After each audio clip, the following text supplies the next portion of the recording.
Hi everyone, welcome to this FuReel episode of the podcast. On the podcast, we talk about what we experienced whilst practicing and teaching Kung Fu Tai Chi and how it benefits our lives and the three parts that make us whole, the mind, the body, the spirit. Here next to me is Sifu Guansu, master and founder of Jhung Academy and also known as my Faja. Hi everyone. My name is Jhung and I'm a senior instructor here at the Jhung Academy. So whilst you're listening, if you have any questions and wonderings for our section of the podcast, you can actually send them through to our email address, FuReel@jingmo.com.au.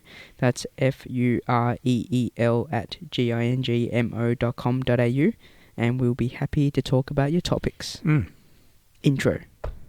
FuReel is about passion, it's about culture. It's not just about sharing a Chinese martial art, but it's about sharing the light at the end of my tunnel, and maybe this could be the light at the end of your tunnel, or you can just enjoy some really cool content, and this is FuReel. Alright Dad, so first point I have here is just to kind of talk about what we're noticing in our practice so far this week. This week. Anything that pops to mind for you? What are you noticing in your practice? 92nd week, is it? Week 92. Well, what I'm kind of wondering about, what I'm noticing is that when I start off my day and I reflect about how I'm feeling, I am now consistently, since about Friday last week, I have this overwhelming fear and sadness. And from Friday through to Monday this week, I couldn't see anything else but being scared and being sad.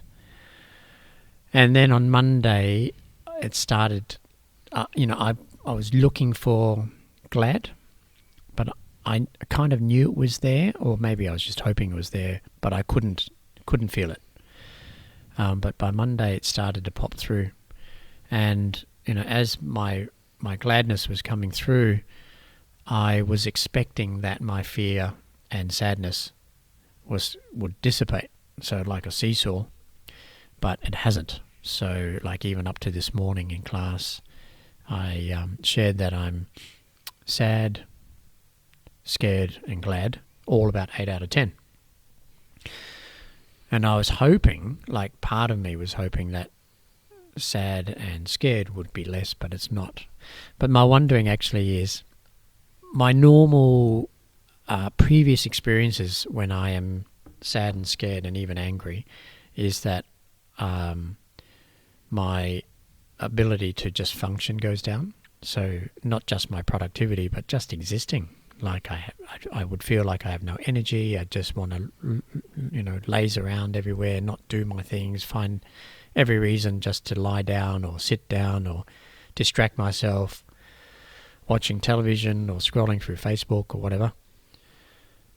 So I'm kind of expecting that, but in actual fact, I'm not having that urge, and I would expect that I'm cloudy, like, all fuzzy in the head and not be able to think clearly, not be able to take action, most definitely not be able to stay on track with my everyday responsibilities and stuff, but it hasn't been the case. It's actually been the opposite. Like nothing has changed from my drive to do what I do day in, day out. So I'm kind of perplexed by that, really confused, because my previous experience of me is the opposite. And right now it's the very first, it is actually the only time in my memory that I've been traveling with such high, intense fear and sadness and not be totally crippled by it. So what do you put that down to? I put it down to... What's different this time? Well, the only different thing is my daily practice. So 92 weeks, it's well and truly embedded in my daily routine. I think I've built up enough credits, like in the being credit, that when life turns as it has recently, that I'm not affected by it. And the practice, I think I can only say I think only because it's the first time. I think it's my practice because after I practice, I always feel clearer and more satisfied. So that's what I noticed this week, because it was huge over the weekend, just hit me, and then it's travelled all week, and I'm waiting for it to be different, but it's not, and the only thing that I'm doing different than my previous 54 years of life is I'm doing a daily practice. So that's it, really. So you're just getting that clarity through your practice and be able to keep going. Yeah, I speak to people about it, and some say it's because I process stuff through my practice. Others say it's because it contains me when I practice.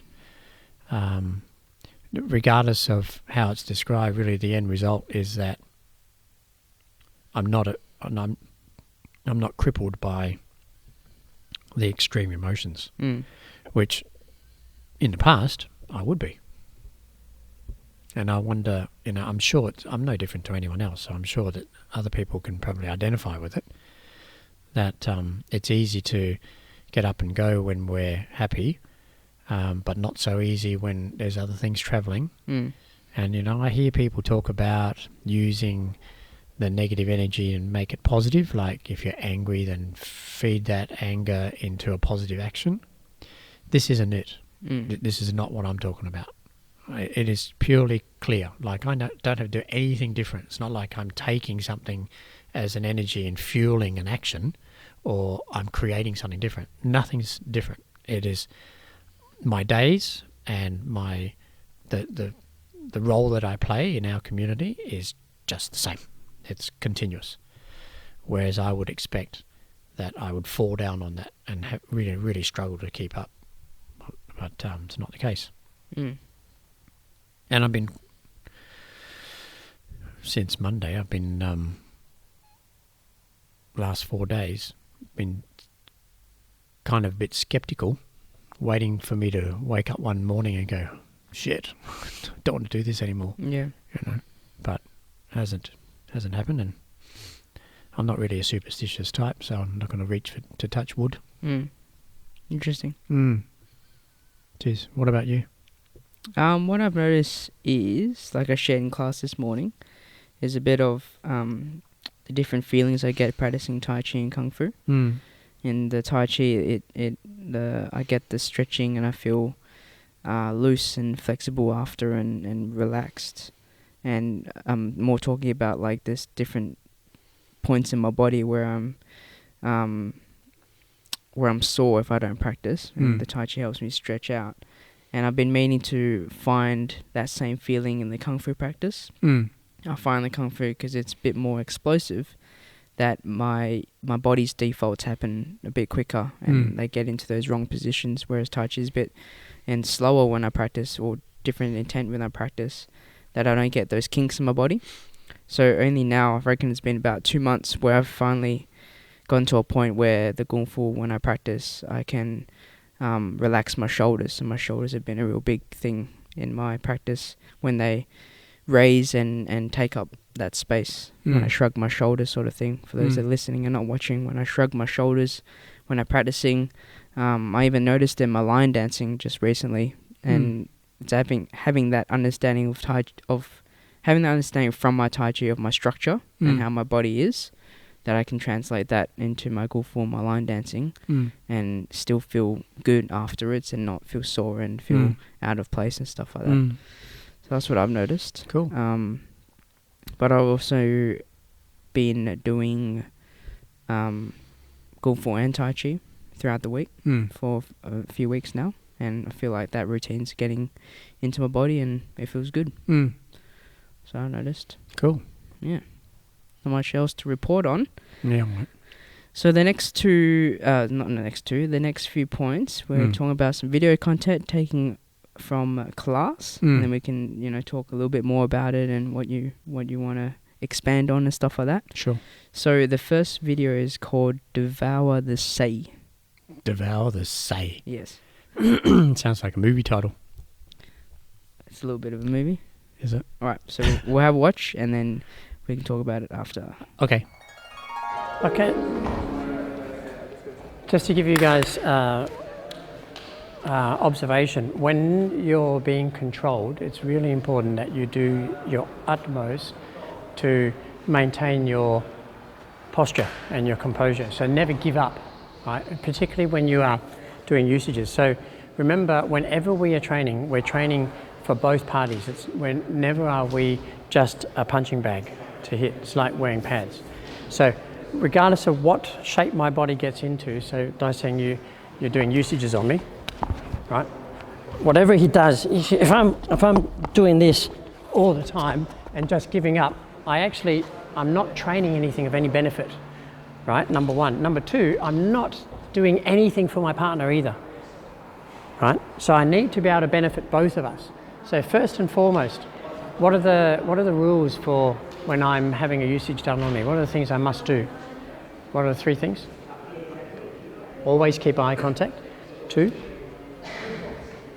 one person at a time. No, when we're doing usages. Eye contact. Exhale. Pardon? Exhale. No, back is upright. And 3, always put my hands where my partner's hands are going. Yeah? So they're the 3 things. So if I'm doing usage with Dai Sing and he's doing it on me,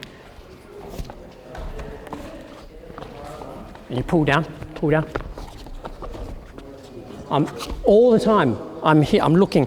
My rules are, I've got to keep eye contact, I've got to keep my back upright, and I've got to keep my hands where he's moving. All right? I'm not resisting, I'm not fighting, I'm not struggling. What I'm doing is I'm training. The training is I always maintain these 3 qualities about me, regardless of the situation. I'm always looking at what's coming. Even if I am at the effect of it, watch it. Because only from watching it will I have the key to spin that around so that I'm no longer at effect to it. If I'm not watching it, I have no key. And the worst thing is, when I can't see what's attacking me, my fear goes up. It starts to rise. Haven't you noticed that? You're wondering, where is he going to touch me next? Right? And the fear starts growing and growing, and before you know, your own internal voice is defeating you. Right? Which is exactly what we want when we kill Ma Ging San Hei. When we are doing the kill Ma Ging San Hei, we want to affect our opponent's say. Have you heard of that? Devouring the say. We say in Jing. Say is our positioning. And positioning around mind, body and spirit, mental, physical and emotional parts of the body. That's say. So it's not just where I am in situ with them, but it's also how I'm getting into their head and how I'm affecting how they're feeling. That is say. So you've probably heard of psyching people out. You heard that in sport? That's say, not psych. Say, right? So devouring, we don't want to psych them out. We actually want to take it in. We want to capture it, right? That's what we want. That's how we reduce the violence in any altercation, is we get the upper hand. So we reduce the violence. If it's equal, then the violence is equal. Then everyone's fighting each other. We don't want that. Right? We don't want fighting. So we have to get the upper hand. So much so that we don't even have to move. So there's no movement. It was like, it's really clear, I'm in control. There's nowhere we're going with this. Right? Did you get that? So when we're practicing, we don't want to give that up. We don't want to give our say up, right? So we must be able to watch what's happening. We must keep our back upright. That's not just protection of your back, but it's also posture. It means your ma has to go places. If your head's being pulled, your ma has to go places. When your ma goes places and you move your feet, then you're constantly recovering to a good position. You're recovering to stability. If you glue your feet to the ground and you get your head pulled off to one side, then you're out of balance. But if every time your head gets pulled and your feet follow, you're never out of balance. Does that make sense? Okay. And then the third thing, why do you think I naturally follow what's happening with my hands? What's the benefit in that? Why would I do that?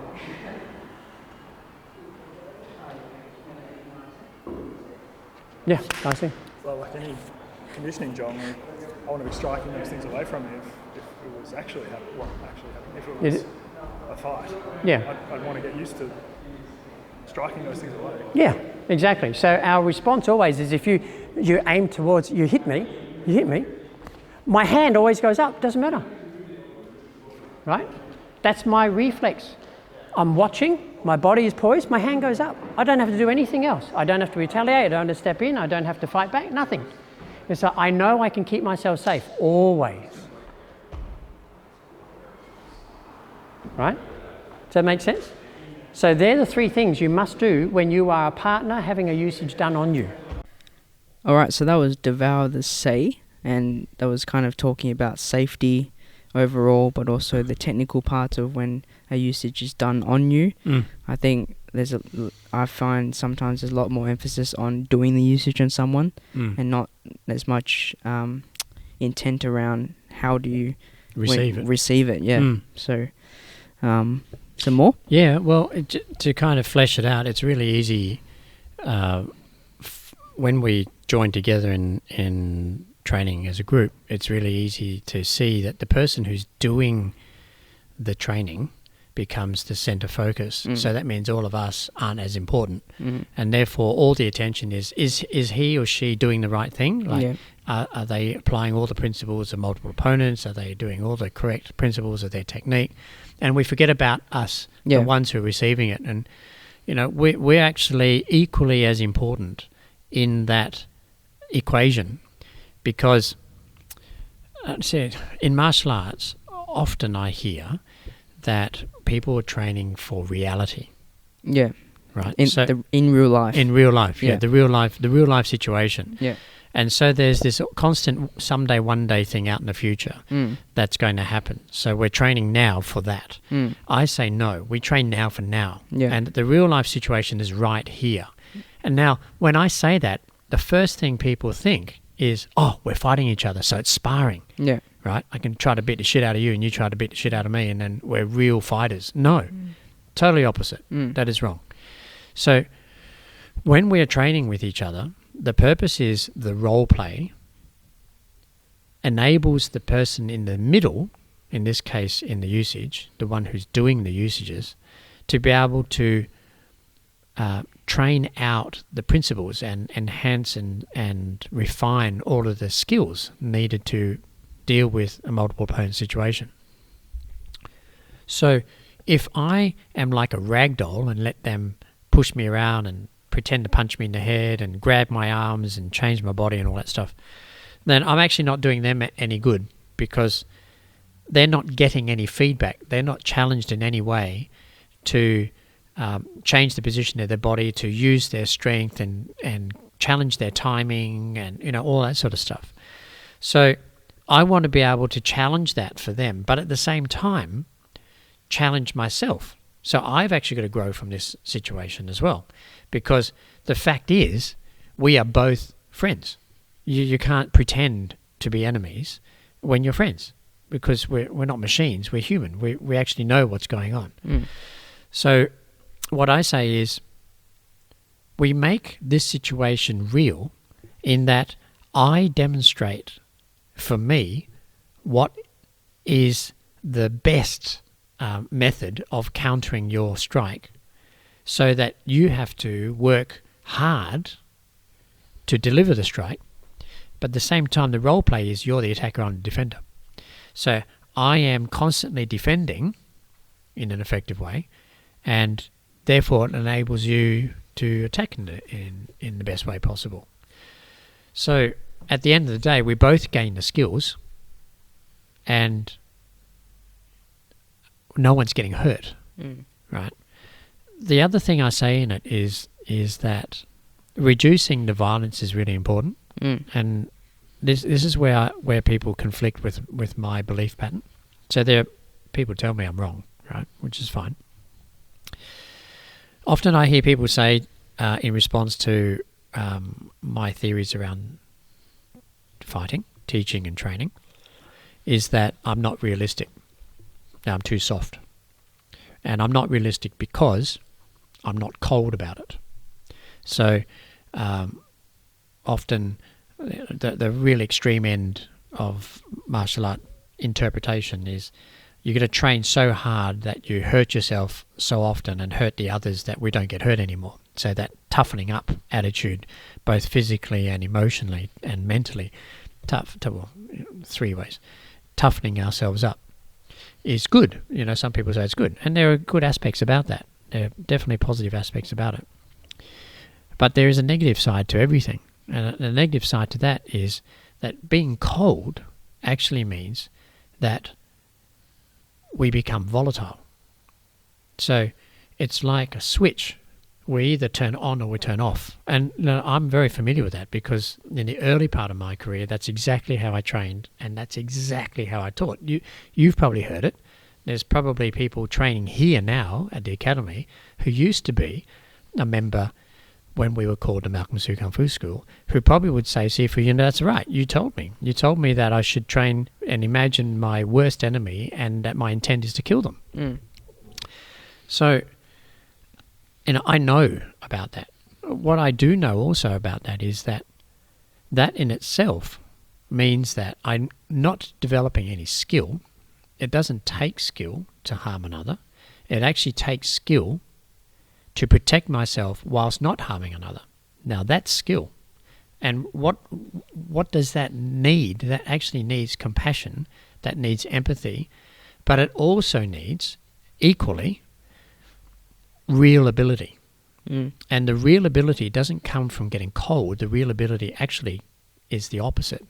It comes from being very warm, being warm-hearted, being compassionate, and being empathetic, seeing it from the other person's side. And therefore, I go from being a switch to a dial, so I can respond appropriately in any situation. Now, I just prefer that. I'm not saying that I'm more correct than others who train like a switch. There's a time and place for everything. But I can see for myself that if I can dial it from 0 to 10, then when I need it to be 10, it can be 10. When I only need it to be 0.1, it can be 0.1. Mm. And I can appropriately respond. Right. So what does that get me? At the end, it actually, what I've noticed is that I'm no longer feared, because in the past I was feared, being a mean dude, and I'm respected. Now that's really different. Mm. So I much prefer the latter. I much prefer being a part of a community rather than be on the outside of a community where people don't want to cross me, don't cross him because he'll sort you up. And the net result is that we have better communication. So in the past, for example, when I used to treat training like a switch on and off, and that's how I wanted to be either mean and nasty or nothing. What ended up happening is that no one ever spoke to me. I only ever told people what was happening. So the communication was only ever one way. And I never developed genuine relationships with people. All I had were followers, people who just wanted to come along for the ride. And it's a pretty lonely place. From looking at it from a human perspective rather than from a martial arts effectiveness perspective. It's a pretty lonely place. Mm. Now, sure, I don't necessarily have a band of merry men following me around and waiting for the next command, but I actually have genuine relationships with people who genuinely contribute to a greater good, so we all come together for a greater good. And I enjoy that far more. I think you probably see that too. That is far more enjoyable and satisfying than the other way around. Yeah. So for me, it's two sides. The training is about effectiveness in fighting, and the training is about how I'm being as a person. And if I am truly walking the talk, then everything that I do in my practice then is applied to how I exist in the world as well.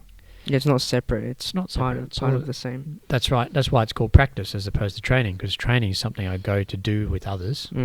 Practice is something I do for myself. Yeah. That I don't need others for. And for me, that's what training and practice actually leads to. Well, how does this work for me in everyday life? Because that's what we train for. We train for everyday real situations. Now, some people interpret that as being a life-threatening situation. I say no. That it actually interprets as every day. How do you live? Yeah. I mean, we're fortunate to live in a society where we don't have to be in fear of our lives every day. There are people in the world who obviously do. We don't. So the context of how we train and how we practice must fit our society, because this is where we're going to use it. And for me, it's actually about, well, how do I create a better quality of life for me and the people who are most important to me, your siblings and my wife and our Jing mowers and our family. It's like, well, how does it affect them? That's what it's about, as opposed to, when are we going to use this when we head down to Northbridge on Saturday night? Yeah, let's go down Northbridge on Saturday night because we're not afraid of anything. That's not what it's about, for me anyway. Yeah. So that little excerpt from class is about how do you do multiple opponent usages or just regular usages properly as in benefits both parties, and also then how does that, for me, how does that then come out of that 15, 20, half an hour in class? What do we get from that then we can have a benefit for the rest of our days in our lives. And that's how I see it. Interesting. Have you, I know you were quite young when it was the Malcolm Su Kung Fu School. We changed to Jingmo Academy in 2004. And how old were you in 2004? You were 9? Yeah. Yeah, you were 9. So you would have got a fair impression of what it was like back then. Or the feeling, maybe. Yeah, and no. I'm like, I don't think I was old enough to kind of understand that stuff outside of myself. So, don't know. Actually, don't know. Yeah. Yeah, no. I just think, the training just helps building that awareness of yourself, which is another video coming up. And then once you can be aware of yourself, then you can have the space to be aware of others and keep yourself and someone else safe without harming each other. But on this same video just then, I shared with you in the break that I was talking to John about the intent behind usages as well, because he kept getting kind of caught out by Kenzel's no nomination, because past blue belt you don't nominate, obviously. So he kept getting caught out. So I kind of asked him, what's your intent here? And long story short, it got to, I don't know, I was just walking in hoping for the best. Okay. So I was like, fair enough. That's right. one way to do it. That's one way, but but overall, I kind of said the same message about safety. How do you keep yourself safe? How do you keep Kenzel or someone else safe whilst you guys are about to hit fists? I talk about his philosophy and stuff like that, give him another point of view, or share with him another point of view on doing usages and how we were actually facing the front doors. So I said, here's one intent. You're on altercation here. You need to get to safety. The front door's there. How are you going to control this situation in order to get yourself safe and not hurt Kenzel?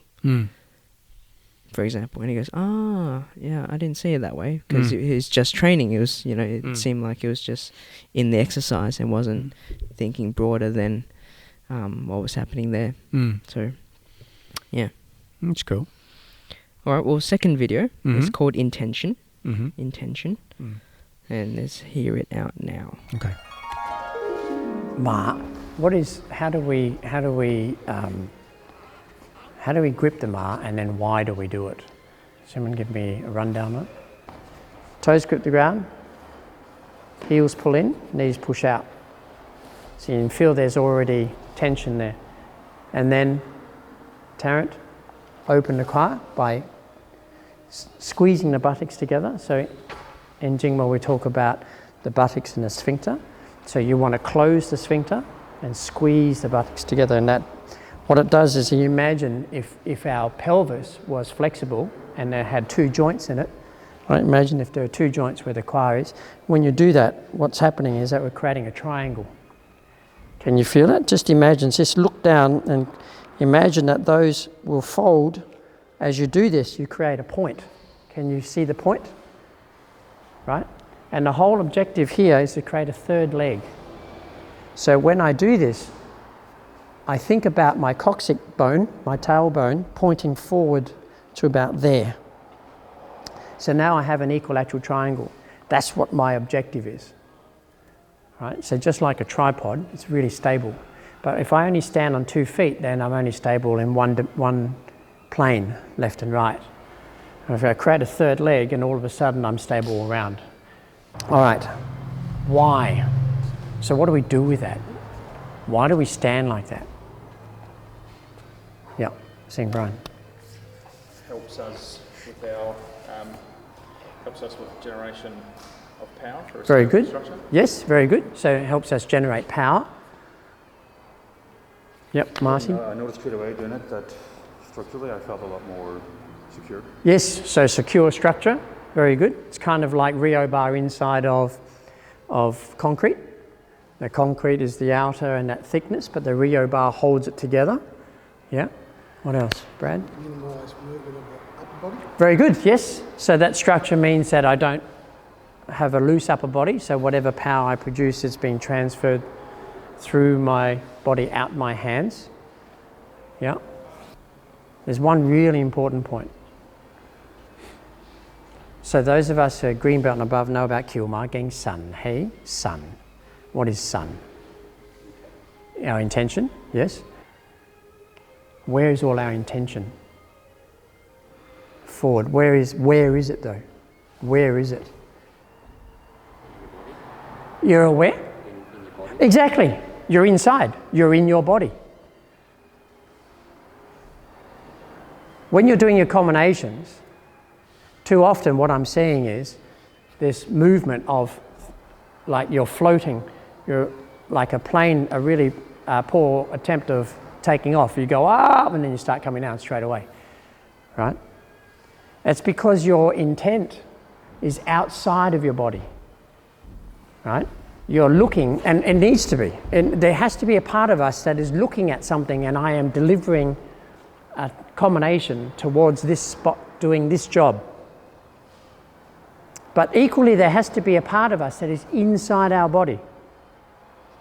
So you actually feel inside your body. Why? Why? Because in the context of fighting, I want to be in control of myself. It's the only thing I have control over. I have no control over my opponent. I have no control over the situation. I only have control over how I respond to what it is that I am feeling, seeing, experiencing. When I'm in my body, I'm present to myself. When I'm in my body, I'm no longer thinking about what my opponent is going to do and how I'm going to counter them. When I'm in my body, I'm no longer at the effect of my emotions being triggered by this person wanting to do harm to me. When I'm in my body, I'm totally present, which means I can go forward to my logic sense and start thinking about what is the most appropriate response to what it is that's been triggered. So I'm becoming logical. When I do that, I then have space to realize my emotional self. I can connect to my compassion and my empathy, my understanding. Because ultimately, I don't want to harm anybody. But equally, no one has the right to harm me. So I need to stand in this position while at one foot in both camps. You can't hurt me, but I'm not going to hurt you. You got to stand with a foot in both these camps. Because if you're not going to hurt me and that's it, oh, I can hurt you now. Right? You've got to have one in both. And that's what keeps us in contact with our compassion and our empathy. So we then are no longer being emotional about our response. We're not acting out of anger and being aggressive. We don't want to hurt and kill and maim this person and teach them a really bad lesson, well, a really good lesson. I'm here to protect myself and to protect the other, because clearly they're out of control.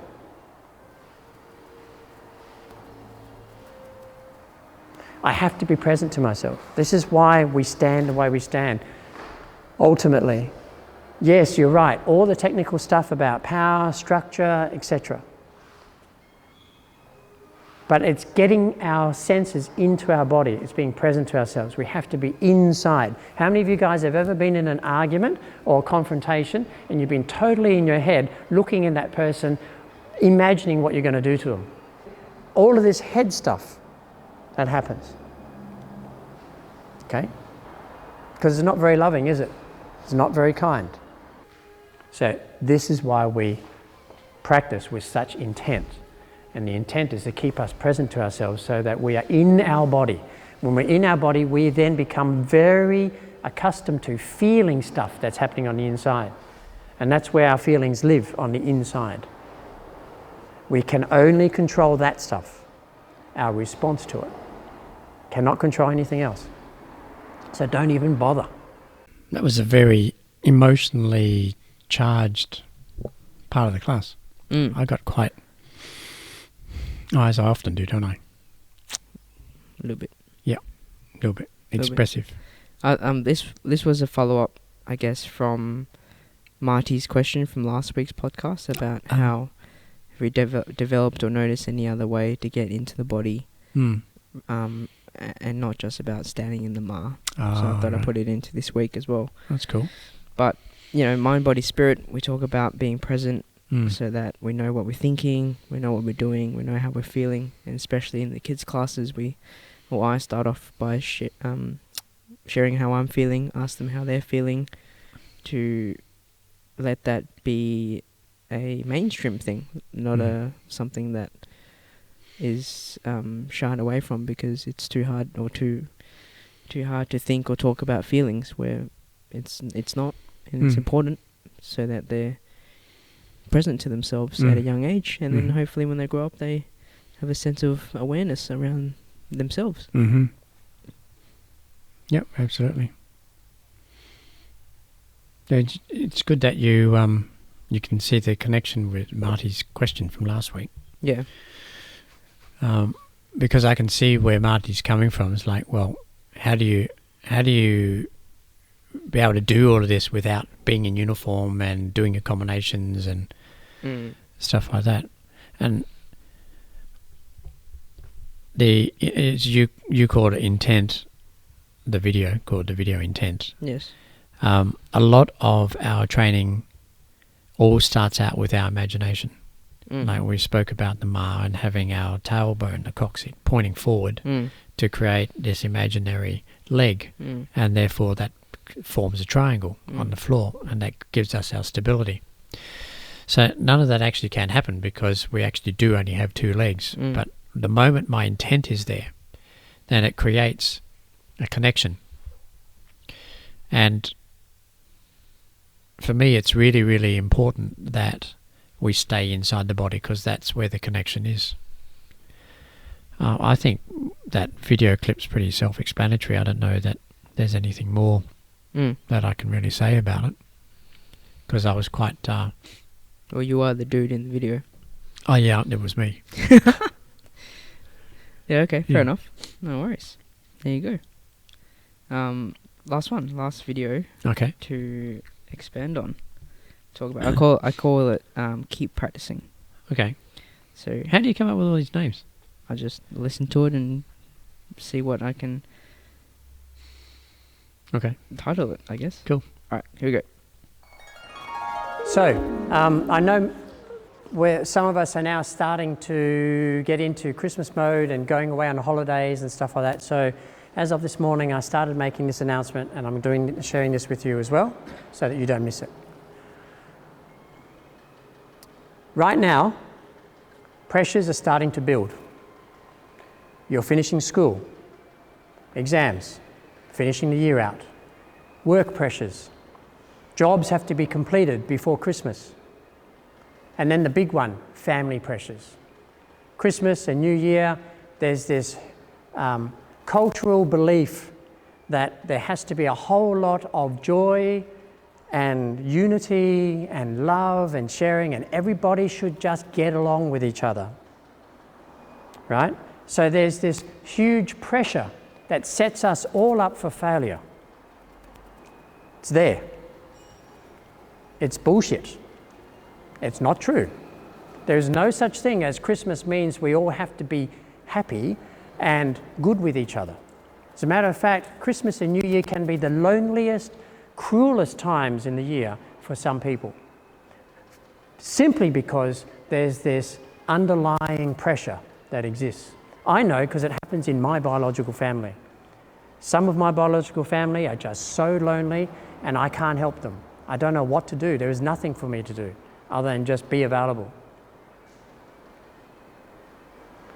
So now, more than ever, daily practice is crucial to you to maintain your mental and emotional well-being. Physical well-being, if you leave Perth and you're out doing different things and you're walking in the bush or you're going traveling and you can visit gyms and climb stairs and stuff, you can do all that physical stuff. You may not have to be here at the academy. But if you're part of the Daily Practice Project, keep posting. If you're not part of the Daily Practice Project, keep practicing. Because giving to yourself right now is going to hold you so that you will be able to come out the other side of Christmas and New Year unscathed.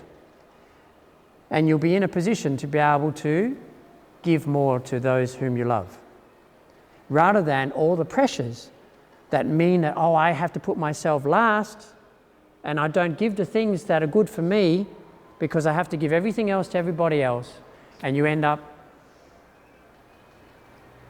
exhausted and wish that you hadn't done what you'd done. So all of you actually have the tool now. Whether it's refined, unrefined, refined to the point you want it or not, doesn't matter. Whether you started for the first time tonight or whether you've been here for the last 3 decades, you have a tool. Keep using it. Okay? So important, because the pressure is building. I don't know whether you feel it, but it's building. People are going to start traveling in cars in traffic differently now, because time is getting shorter and shorter, and the pressures of getting it perfect are getting higher and higher as we get closer to Christmas and New Year. Okay? So, just be aware that you may know the truth, but others don't. That Christmas isn't all about joy. Christmas isn't all about getting along, and isn't about everyone loving each other. As a matter of fact, it can be the total opposite. Right? So, keep the practice going. That's it. Thank you. Yeah, so with that one, I see the pressure being, well, what I go to is, oh my God, the year's almost over. What does next year look like? What have I done this year? And how time has flown by. Yeah. Because there's a real pattern around Christmas and New Year's that I know it's always there. Yeah. That I just skip past it because the general pattern is you have a break, eat a lot, Do nothing, and drink too much. Yeah, drink too much, and then come back next year with a new resolution, with a plan, and then most of the time that plan goes to shh, beep. Okay. That sort of thing. Yeah. I think there's a real pattern of that. Everyone knows that, but somehow can't help, for some reason, can't help that pattern. Whereas last year, and probably most likely this year, I kept practicing throughout the gaps. And, you know, it feels good. But I guess you only know how it benefits when you experience it yourself, sort of thing. So that was the end of class, just talking to the students. What else do you have to say about that? What else do I have to say? What else do I have to say? That families are complex. That part of me, when I was watching, I'm thinking, oh, I'm sorry, Jhung. I'm sorry that there was all that pressure when you were a kid growing up and all that sort of stuff from different members of the family. But, it's just the way it is. Mm. We have this need, I think, to be seen always playing our A game. And that's the difficult thing about social media. I feel the pressure as well. It's like, who wants to hear about another person's B game or C game, or that they're having a crap day, or they're depressed, and everyone puts up this front that everything's bright and shiny and new and crispy. And of course, Christmas and New Year is one of these times where there's this unsaid expectation that everything is bright and shiny, happy and crispy, that everyone's playing their A game. But in actual fact, for some people, and there are people in our family who, where Christmas is actually one of the loneliest, cruelest times of the year, where they feel totally alone because we don't fit that mold of it's the perfect family Christmas. And not to mention getting gifts. It's like, the pressure in getting the right gift, or getting a gift, or receiving a gift, or you go to a Christmas party and what if I don't get a gift? And or you invite people over and you're going to make sure you've got a gift for everybody, and all this stuff is just so much pressure. And that's all that stuff is the hardest stuff. But leading up to it, there's like, if for those in study, it's like finishing the year out and exhausted, and there's still more to go. And then those who are in work, it's like, well, all the jobs have to be done before the end of the year because you close for 2 weeks.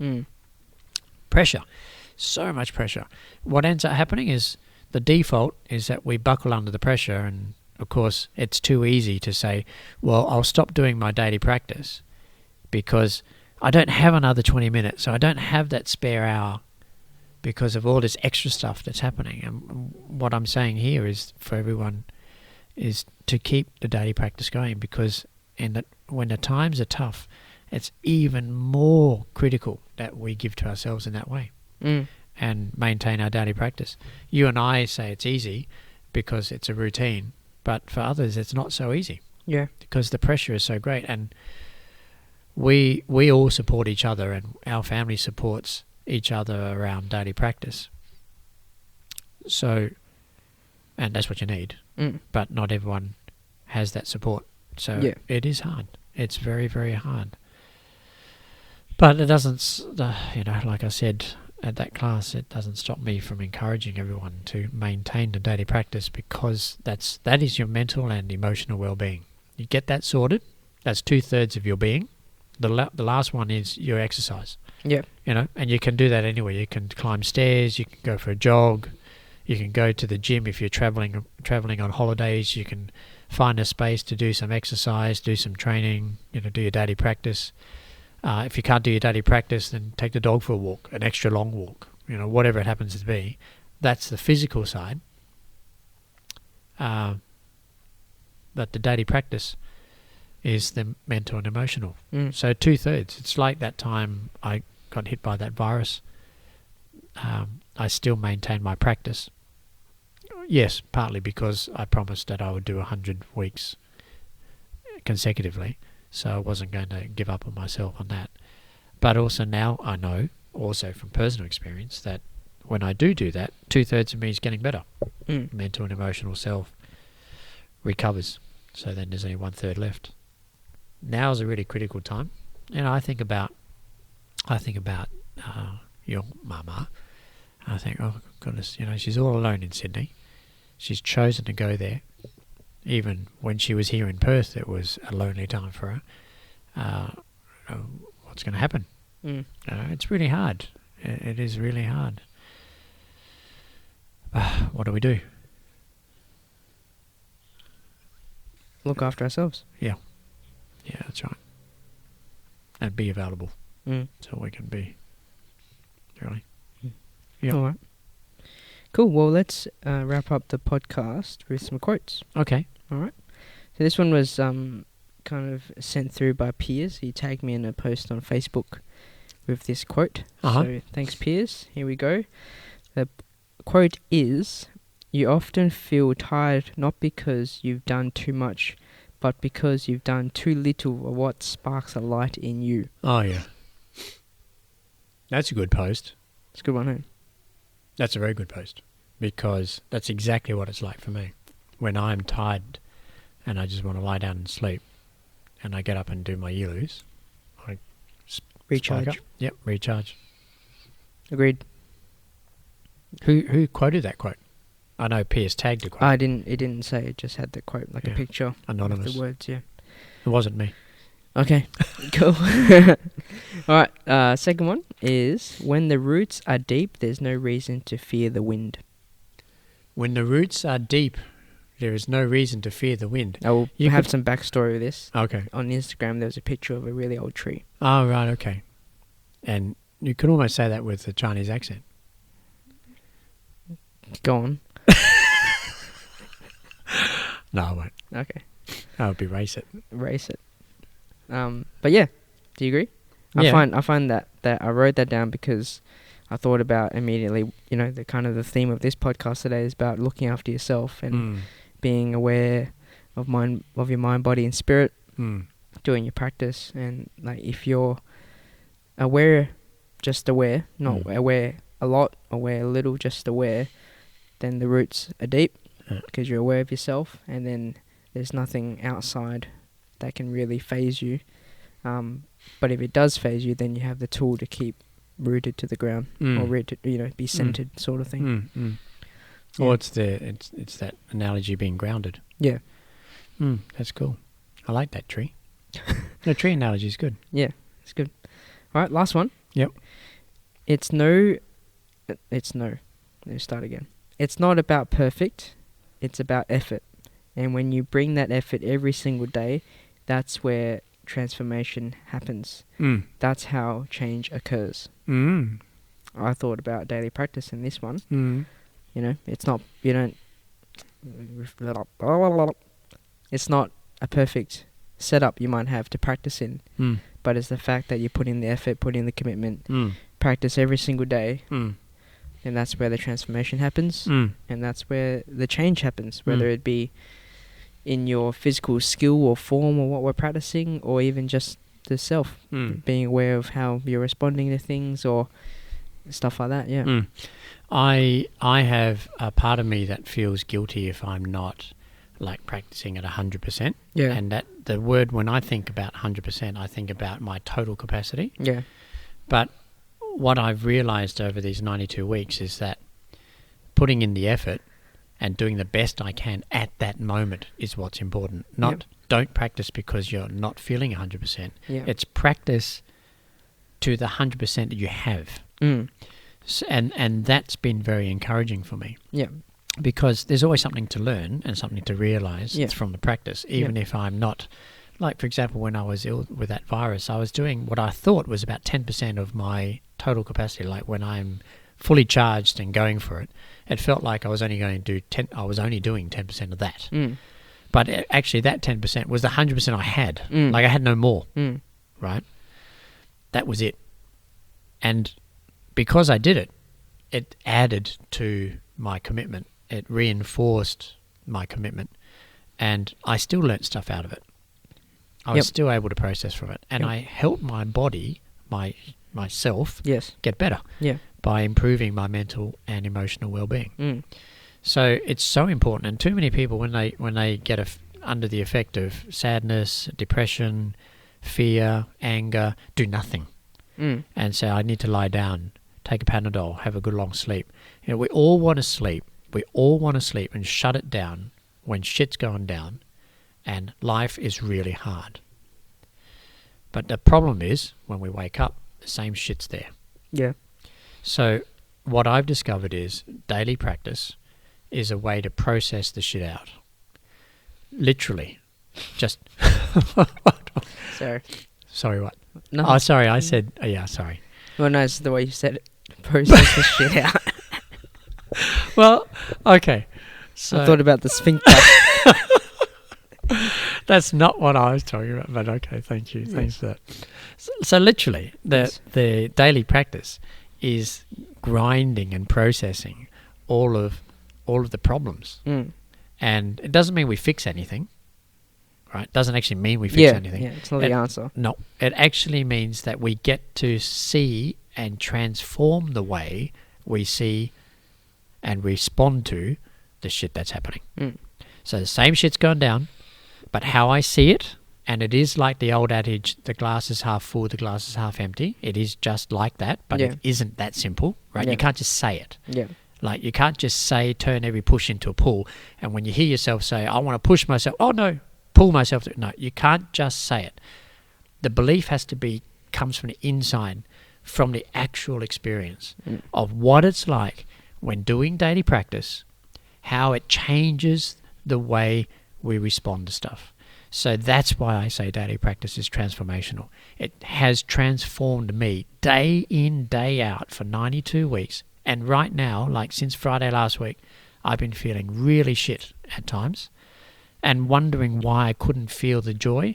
Now I feel the joy, but I still feel just as shit. Why is it I'm so clear? It's because of the process of daily practice. So, I can't encourage people enough that particularly, but don't wait until shit goes down before you do it, but particularly when life is getting really hard, reach out to me. Send us an email. My phone number is plastered all over the internet. It hasn't changed for like 20 years. Reach out. Let's talk about it. Find a way of developing a daily practice that is soothing to all of these peaks and this horrible emotional states that we get ourselves into or have affected upon us. So it's a real tool. It's a real deal, real tool. It is every day, real life situations. We get triggered by stuff. This is what helps us respond in a way that is kind and loving to ourselves and to others. Yep. I was just going to say, yeah. How I see this to kind of be the same as what we talk about usages. Yeah. How you said too often that you hear about preparing for this someday, one day tragic event that I have to use my Kung Fu. It's that, no, you practice for now, and there is no perfect moment. We're just practicing. And it's the same as the daily practice, is that there is no perfect moment. Once again, you just do it every single day, and that's where stuff happens. That's right. You get something we call the magic. Yeah. That's where you get the gold. Yeah. From that stuff, and it's not from the beep beep. You reckon they can hear that? I reckon. Oh, okay. Yeah. But yeah. Yeah. All right. Cool. Anything else? That brings us to the end of the episode. Anything else before we sign off? No. You sure? Except what? I'm not going to say except anything. Okay. No. All right. Nothing. I have nothing more Okay. to add. Thank you, though. Great. No worries, mate. You guys can see more FuReel content on Instagram. I was going to say on Instagram, but our Instagram is FuReel Official. And also on YouTube at FuReel TV, where you can actually watch these full episodes of the podcast. Check out the head movements we're doing. You're the one doing the head movements. The smilings, I don't know, whatever. If you want to watch it, you can watch it on YouTube. And whilst you're listening and have any questions or wonderings for us, then you can send them through to our email address, FuReel@jingmo.com.au, FuReel@jingmo.com.au. Once again, thanks for tuning in, and we'll see you guys in the next episode. See ya. Goodbye.